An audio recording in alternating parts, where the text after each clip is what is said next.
हरिनाम भगवान की महावीर भगवान की अहिंसा परमो धर्म की अकर्म निवृत्ति व्रतवती महाराज की जय श्री आर्य सागर जी महाराज की जय संत की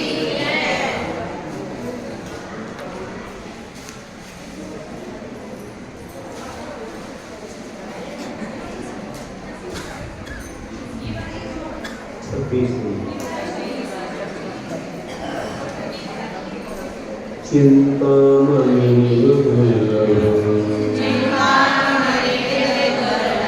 नहिनं पठयामि सकल भद्रं चिन्तयन्ति भूयो विभूतितं सोमकेशेन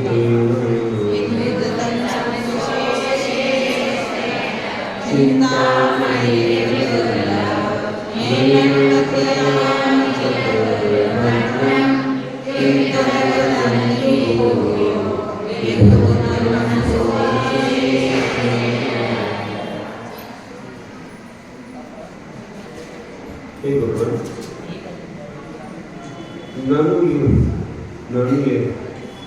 इस श्लोक में चिंतामणि चिंतामणि के समान दुर्लभ क्या है? तो चतुर्भद्रम, चार भद्र, तो चार अच्छे कार्य, कठिन विचार कौन है? तमसो विशेषण अज्ञान अंधकार के छह विभूत दियो बदल पवित्र आत्मा हुए वे कौन है? भगवान है, महागुरु है। वे कहते हैं कि अगले श्लोक में उन भद्रों का नाम लेंगे तो ये कह रहे हैं कि श्लोक में चिंतामणि के समान दुर्लभ क्या है? विचार भद्र। विचार भद्र कौन से है? ये बता रहे अज्ञान अंधकार के छह पवित्र आत्मा जो हुई है, ऐसे महान आत्मा प्रभु ने हमारे भगवान ने वे कहते हैं कि विचार भद्र कौन से है?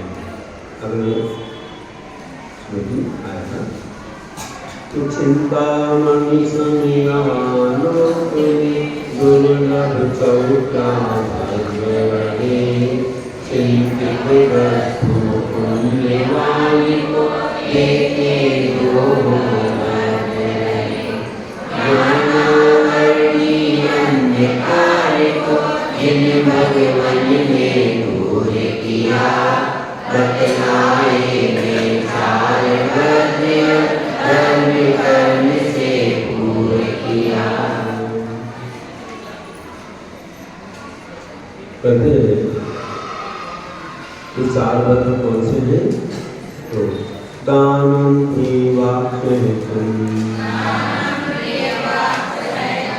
ज्ञानमगलवं समानितं काव्यं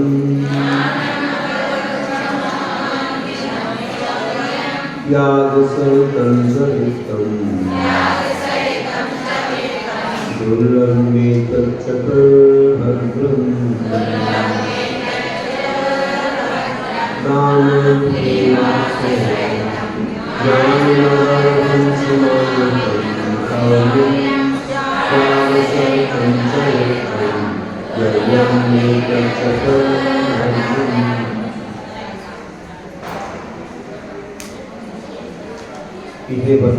प्राणियों प्रिय वाक सहितम प्रिय वचन सहित दान अगर हम ज्ञान घमंड रहित ज्ञान समानतम शौर्य क्षमा सहित सूर्यवीरता त्याग सहित और दान सहित वित्त संपत्ति एक चतुर्भद्रम, ये चार भद्र मतलब अच्छे सुकारी सदाचार के कार्य दुर्लभ दुर्लभ की दुर्लभ वस्तु है। जगत में जो चार भद्र हैं बहुत अच्छे कार्य कर जाते हैं। तो कौन से हैं जो भगवान ने बतलाए हैं? तो पहला तो है कि प्रिय वचन सहित दान। दान को देते हैं लेकिन किसी को डांट करके दिया जाए, फेंक करके दिया जाए या और भी क्रोध मान माया लोभ के साथ दिया जाए तो वह दान सही नहीं है। अच्छे प्रिय वचनों के साथ दान देना कि इसका सही उपयोग होगा और सामने वाला ऐसे दान से अच्छे कार्य करेगा, मंगलमय कार्य करेगा। और गर्व रहित ज्ञान, ज्ञान तो बहुत लोगों को होता है, एक अभिमान होता है बड़ा ज्ञानी हूँ, ठीक से बात नहीं करता, एक वचनों में बोल देता है और वह किसी को भी पुरस्कार देता है, किसी को भी जो है नीचा दिखा देता है, पुरस्कार कर देता है। तो ये सब जो बातें हैं तो ये ठीक नहीं है, ऐसा ज्ञान श्रेष्ठ नहीं है। तो ज्ञान में गर्व घमंड नहीं होना चाहिए। और तीसरा है क्षमा सहित शौर्य, शूरवीरता। शूरवीरता तो होती है लोगों में, कई लोगों में बहुत ज़्यादा शक्ति होती है, जीतने की, विजय प्राप्त करने की शक्तियाँ होती हैं, लेकिन जो है शांति शांति से होती है। तो शक्ति तो बहुत होती है, शूरवीरता होती है, लेकिन क्षमा नहीं करते। क्षमा भी करना चाहिए। पहले के जो शूरवीर लोग होते थे, कभी अगर युद्ध में जाते थे तो महिलाओं पर वार नहीं करते थे, बालकों पर वार नहीं करते थे, पीछे से कभी वार नहीं करते थे, तो संकेत देकर के वार करते थे। तो युद्ध शुरू होता था, शंखनाद होता था, भेड़ियाँ बजती थी, यहाँ तक के पर्व दिनों में युद्ध बंद हो जाता था। और इसके अलावा भी सब न्याय नीति से युद्ध होने के बाद क्षमा भी हो जाती थी।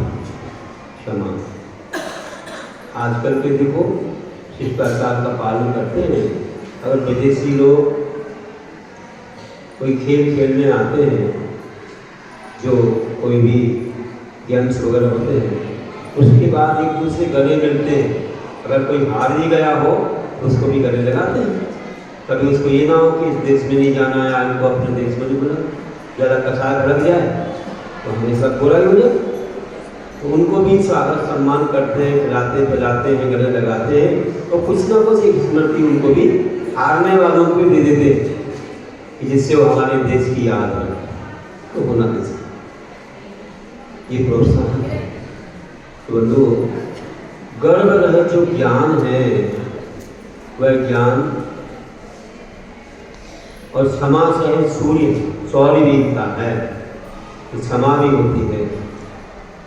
और दान सहित संपत्ति, कि जो संपत्ति दान के साथ दी जाती है, मतलब रखी जाती है या उसका सदुपयोग किया जाता है।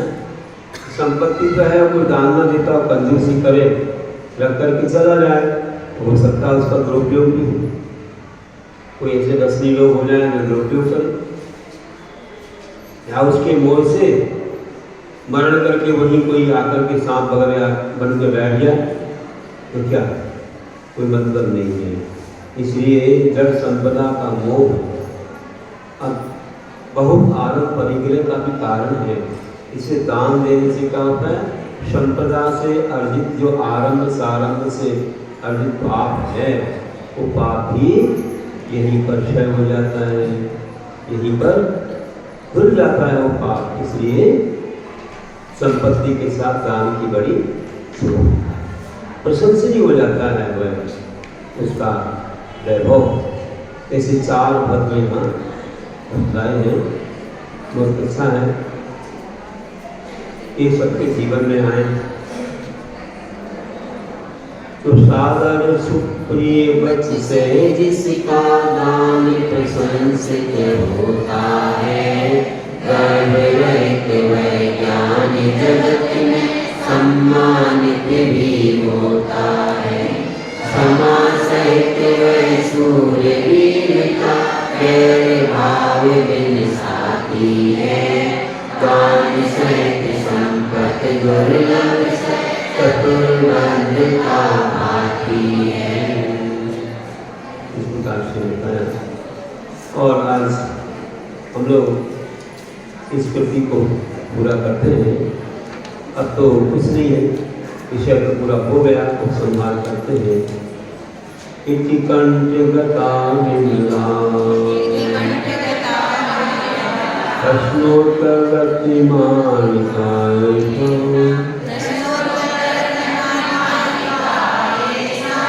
ये मुक्ता विभान्ति विद्वत् समाजेषु इति कंठगता विमला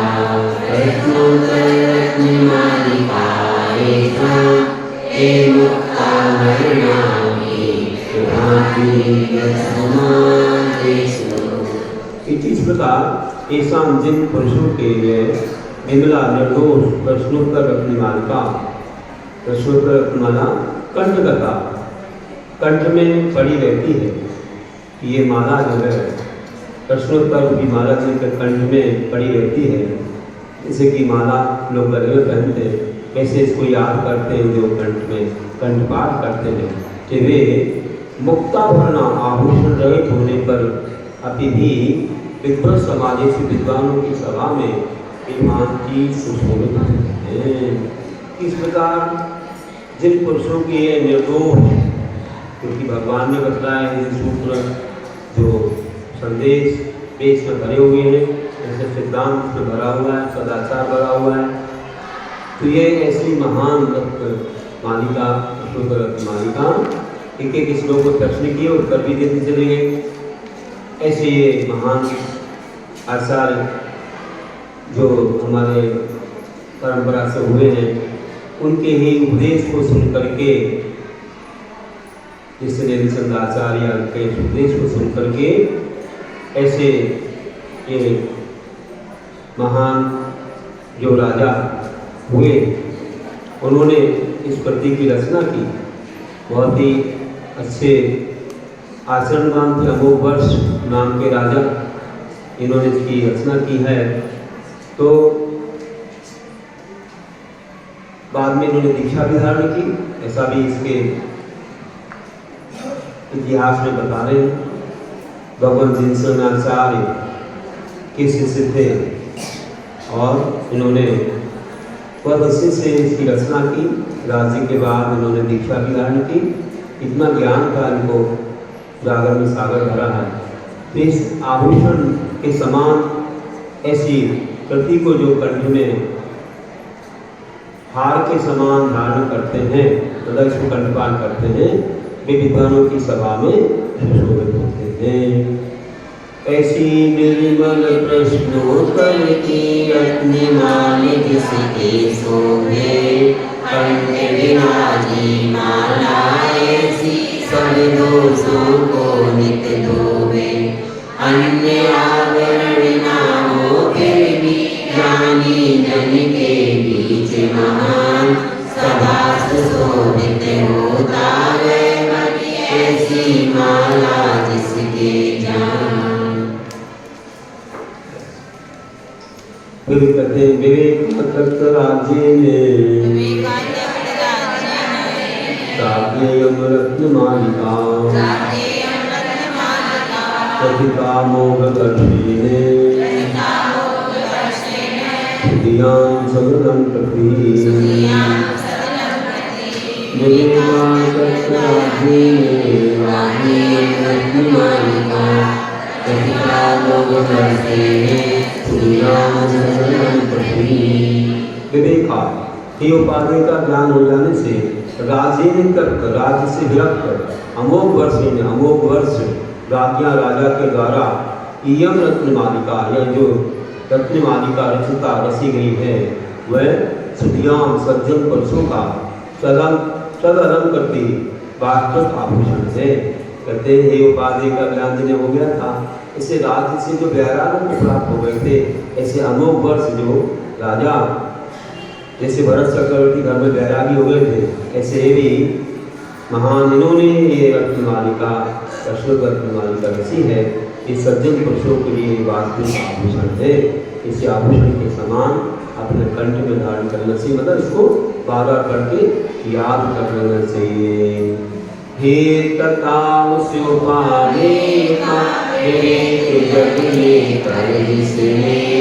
राज्य छोड़कर साधु वेश धर मोक्ष सुपथ धारा उसे। ऐसे अमोघ वर्ष राजा ने रत्नमालिका रचनाई, ऐसी बुद्धजन की माला में जग में ख्याति सुधारी। ऐसी बुद्धजन की माला में जग में ख्याति सुधारी। बोलिए महावीर भगवान की जय। बोलिए समाधि परिणाम शुद्धि